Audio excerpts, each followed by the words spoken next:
The winter wind pushed against the windows of the tiny corner grocery store as Daniel Harper, a 34-year-old single dad who carried more responsibilities than most men twice his age, walked in with his 7-year-old daughter, Lily. His jacket was worn, the zipper half broken, and his boots carried the dried mud of a long workday at the construction site. This wasn't a late-night craving run. It was a survival errand. He had exactly $14 in his pocket and an electric bill with a red final notice stamp sitting on the passenger seat of his old Chevy. But he smiled anyway, because Lily walked beside him, proudly carrying a tiny basket as if helping with groceries. Made her the most important person in the world.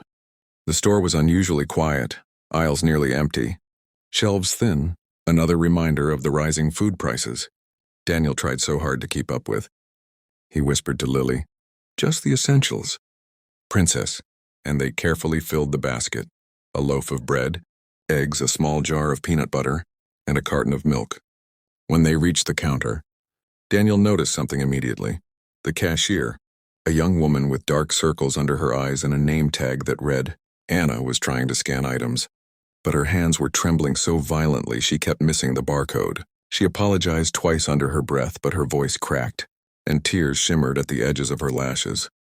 Daniel, who had become an expert in recognizing pain simply because he lived with so much of it, leaned forward slightly and asked in a calm, gentle voice, "Are you okay? Why are your hands shaking?" Anna froze, swallowing hard as if debating whether she should lie, hide, or finally let the truth spill out. Her fingers curled inward, trembling even more, and she whispered, "Sir, I haven't eaten in 2 days. I gave every piece of food I had to my kids." Daniel felt his breath leave his chest.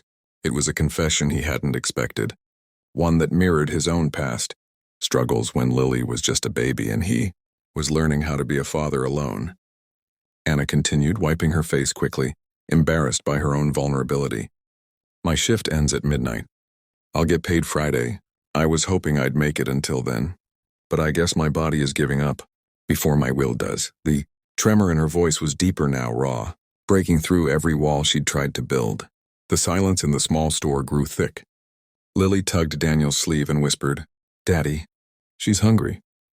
In that moment, Daniel felt something ignite inside him, a memory of standing in a different store years ago, a crying infant in one arm and an empty wallet in the other, praying someone would notice him the way he now noticed Anna. He cleared his throat and said, "Cancel my items."